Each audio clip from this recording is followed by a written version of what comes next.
Thanks for listening to the Women Emerging podcast. Every week we put up a new episode with insights into leadership, practical leadership, seen through the eyes of women leaders of all ages and all sectors from right across the world. Our aim is for women to be able to say, if that's leadership, I'm in. Don't forget to subscribe to the podcast and join Women Emerging on our website, womenemerging.org. That's womenemerging.org for more fabulous free leadership content. Welcome. Julia Middleton here, Women Emerging Director and your podcast host. Leading is energy. Yes, leading is energy.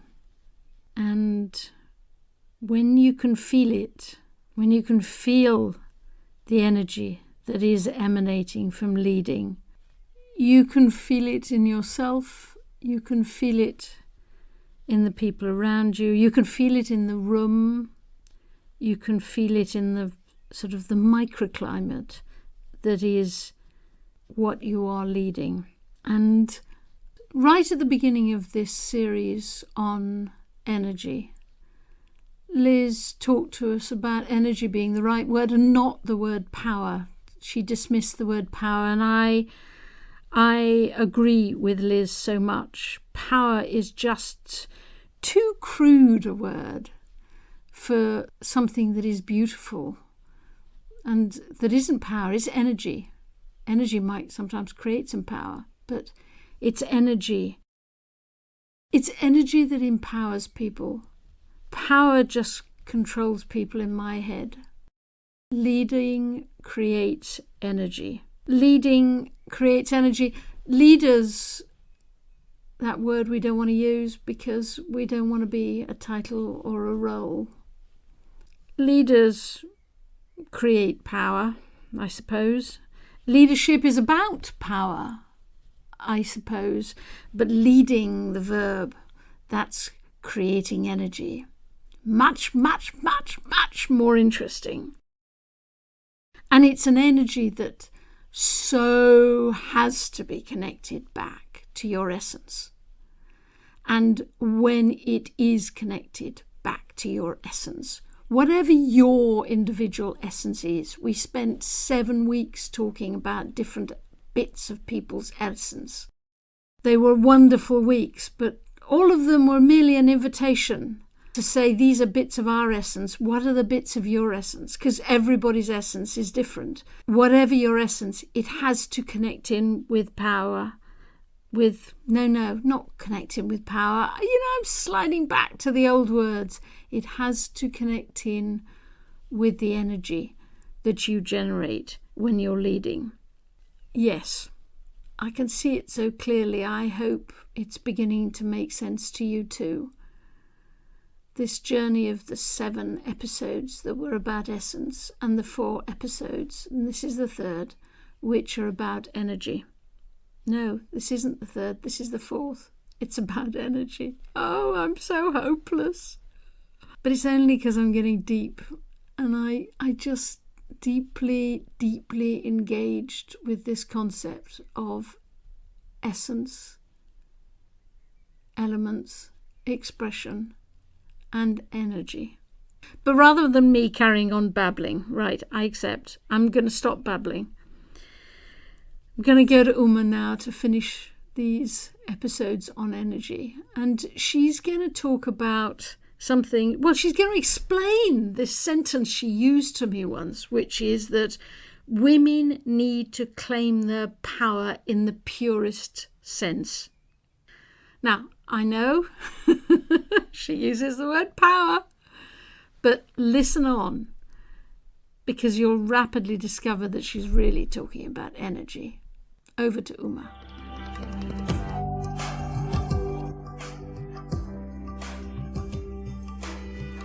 You used an expression to me. I wrote it down because I couldn't resist it. So, women need to claim power in its purest sense. What did you mean? Power is defined in so many different ways, and most of it talks about the structure and institutions. So it's it's usually associated with being strong structurally and knowledge-wise and, influence over people.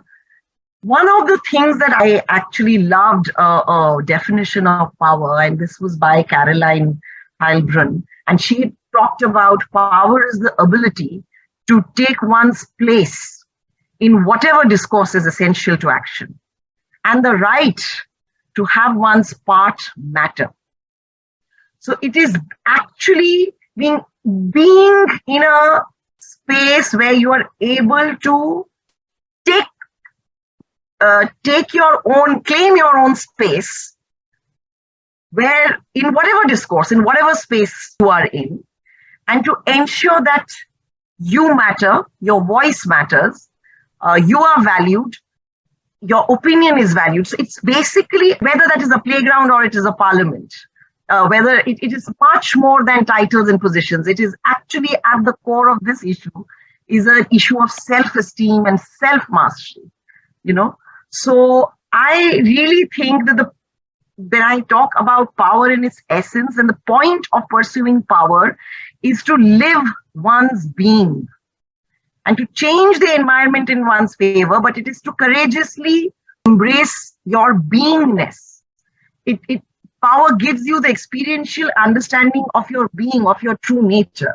So power in its pure sense is beingness for me. And that's what I meant is the purest form of power, where your beingness is authentic and true. When did you get power? There have been moments when I have experienced immense power. And there are moments where I have felt extremely powerless. And it has got nothing to do with the positional power that I have enjoyed. It is at those times when I have felt at my core, that I have felt that this is who I am. And as a woman, I don't have to leave or ward off being a woman to embrace that feeling of being in touch with myself, being in touch with the Uma who feels she matters, irrespective of the position that I'm in, whether I'm able to bring something to the space, whether I'm able to counter, fight, challenge, lift people, influence. At that point of time, when I felt that I'm in touch with my being. And I don't know how to explain this, but it's what does it feel like? That you don't have to be the strongest or the smartest or to do something to feel powerful. It's simply existing in a space, even if it makes me feel uncomfortable, simply existing in spaces that make you feel uncomfortable, but it drives you towards action, towards creativity, towards self-confidence, despite all the discomfort. Despite you knowing that you may not be the strongest or the smartest in that space, despite all of that, your being in that space it's stable, it's strong, and it's stable. It's both an experience of a high, which is very, very calming internally, and it's also an extremely excitable space because you're full of energy. So it's not an energy that is driving you to do something. It's an energy of being, and you just, fully experience that beingness. I think it's both calming and very exciting at the same time, very energizing and very calming. Given that women for generations have been on the outside, either of power structures or this sense of power that you describe, how do you think it influences how they lead? It makes you actually much more determined to not make anybody else an outsider. So in a way, it makes you a much more inclusive leader. Yeah. I would suggest it also makes you much less frightened of being on the outside. And sometimes, I don't know if you feel it, like when you're with people who are powerful, sometimes you realize that they're terrified of losing their power. Yeah. That's the greatest terror. Whereas you and I can see the smile on your face. You and I know what it feels like, and we survived it. So it's no great terror. How else does being on the outside influence how you lead?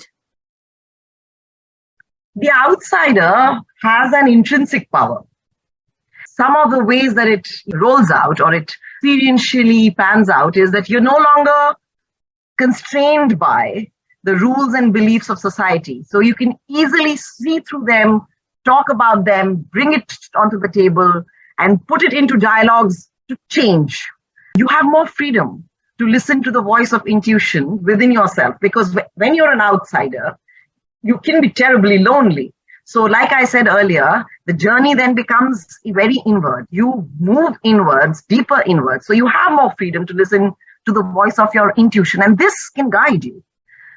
You also have enough solitude when you're an outsider. You have enough solitude to discover what it is to be authentic, to be true to yourself in the space or the society that you're in. So you have the magic of solitude to be able to discover yourself.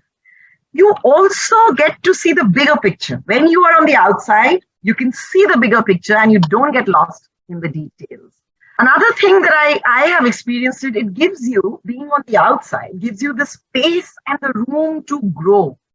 And you can grow in whichever way you like because the constraints are much lesser. So you grow in whatever way you like. It's far more free-spirited. Gives you an ability to observe others. You can see how others, how they're doing. And I think it gives you a greater sense of insight, wisdom, and even compassion, because you're on the outside, you're seeing how people are operating. And finally, like I keep saying, I think just connect with your soul, I think, more easily, you just connect with your spirit more easily. So these are some of the ways I have experienced the power of being an outsider and leading from the outside sometimes. Like all these things, they have their strengths. They also have the shadowy sides, don't they? Because there's a real danger that you begin to believe that you belong on the outside. Yeah. That's the shadows of being on the margins and fighting from the margins all the time. And yes, it can be, the shadows can be very, very. You can get entrenched in the shadows, and then the power actually is that of a rebel without a cause. It's like destruction without any. You're destroying and disrupting without an agenda, without a purpose, without any meaning. So when I have experienced myself on the outside, or when I'm working with marginalized women, marginalized communities, or leaders who are experiencing marginalization, alienation, moments of being outsiders, some of the questions that we need to ask ourselves: which voices in your life, your community, and in your world might be excluded, or might not, or you might not be able to easily hear? How are you being called to hear these voices and respond as a leader? How can you use your own experiences to elevate the voices on the margins of the society, both at this crucial time for our world and in our everyday livings? There's a profound quote also from there's a spiritual teacher called Eckhart Tolle, and I had read it somewhere. I've noted it down today because I wanted to share that with everybody. And he says that being an outsider to some extent makes life difficult, but it also places you at an advantage as far as enlightenment is concerned. It takes you out of unconsciousness almost by force. You are brought to awareness, you're brought to beingness when you're an outsider. It will force you to come out of your areas of comfort and lead. One of the other shadowy sides to me of being an outsider, which I think is quite a big shadowy side, is that you become you read so many things that happen to you as people trying to keep you out. perpetually being on the outside can actually make you very paranoid after a point of time. You'd go as far as to say paranoid. Yes, it can. The other end of the spectrum is that you constantly keep feeling like a stranger, not only with others, and there comes a time when you start feeling like a stranger to yourself, someone who doesn't fit in anywhere, who only is an observer, and you're always observing. You're always on the outside, just looking in without belonging to any particular group. And reading statements and comments and flip comments and everything as the insiders are trying to keep me out. Yes. And that's why I'm saying that, when stretched, it can lead to a feeling of paranoia, that the world is unsafe, nobody wants me to belong anywhere, I cannot connect with anybody, I am very different from others, and people on the inside are only there to harm me or keep me out. I'm just building on it, Julie. I'm just saying that it can go to another extreme. When did you last feel internal power? Uma no longer has a smile on her face, and she's got that look in her eyes of, Julia, just go away.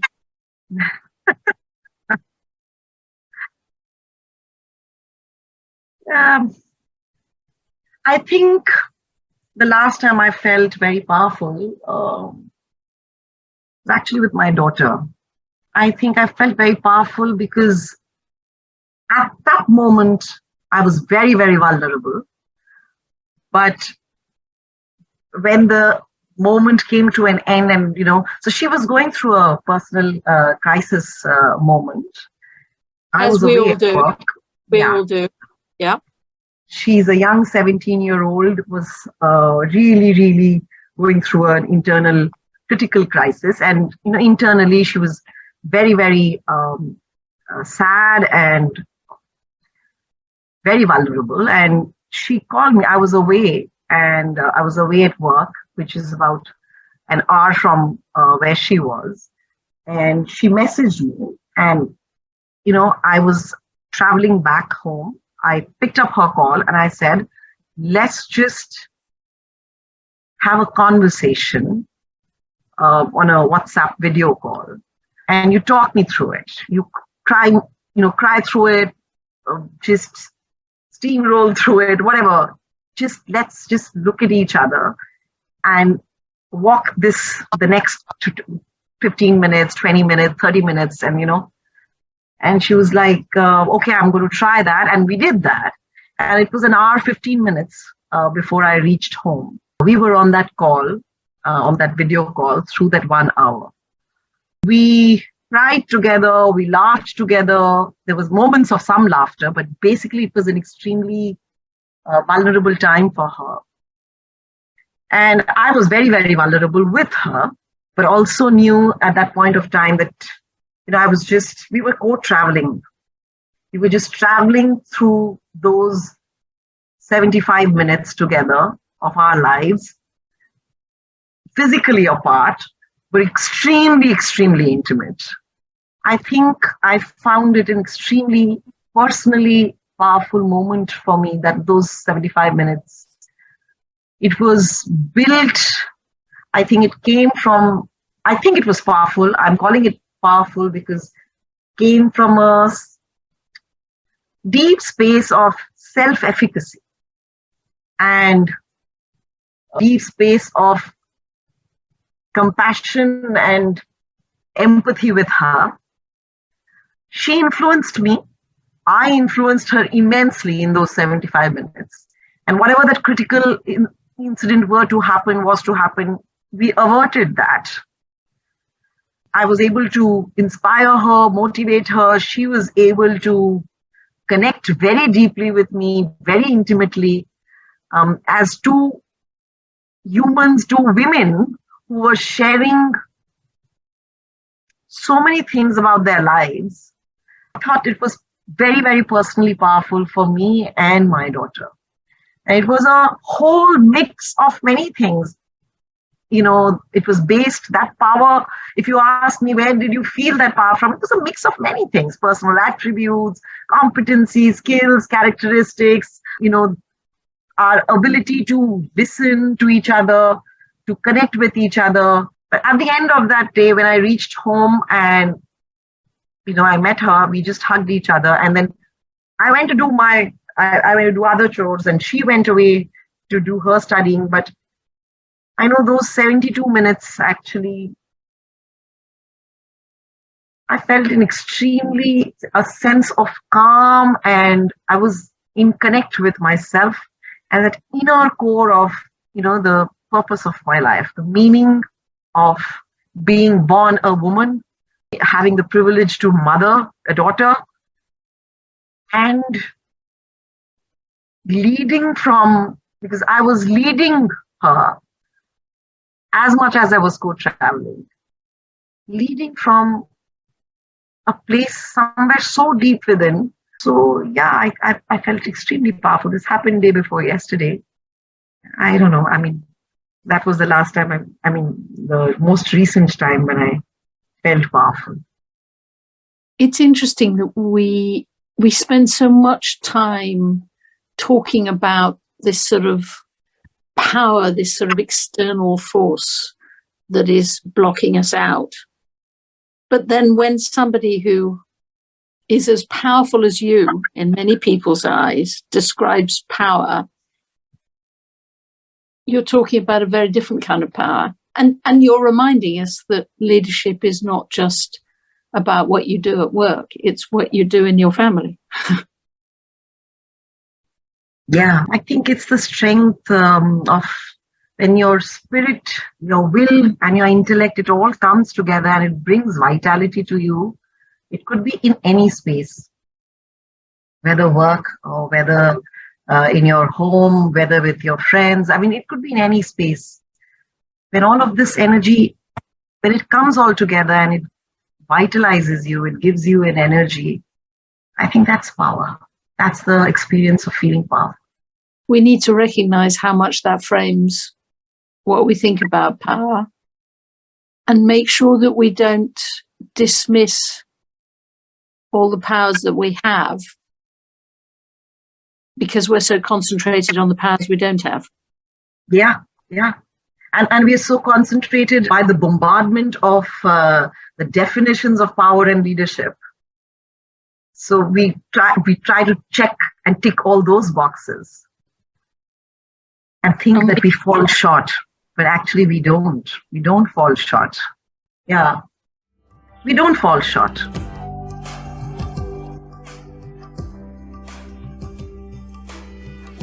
Thank you, Uma. That was beautiful. I assume it was not a coincidence that you chose a family example to illustrate great energy. It was beautiful. It also, it has to be said, reduced me to flooding of tears. For the last few weeks, I have been very close to one of my daughters who is facing huge challenges and sometimes not feeling that I produced energy. Sometimes all I felt was that I was a container for the tough energy, but sometimes creating extraordinary energy between the two of us. And listening to the interview I did with you has helped me a lot to focus on the beauty of the energy between us rather than the horror of the energy that she is facing. So for me, a very, very beautiful episode. Thank you so very much, Uma. And what an episode to finish this series on energy. And that emanates out of essence, because the link between essence and energy is so incredibly important. Next week, I'm going to do my best to be much less rambling and to be much more clear, and to give you a sense of this book that I'm trying to write that reveals an approach to leadership that resonates with women and connects. Well, in a way it fills out all the dots. You know, we did 7 episodes on essence, and then we jumped, that's the beginning of the book. Then we jumped to the end of the book on energy, but there's so much in between the two, and I'm going to do my best next week in an episode to try and give you a glimpse of what's between the two. So I'll need luck for next week. But in the meantime, I send you much love, and thank you, Uma, for a beautiful episode.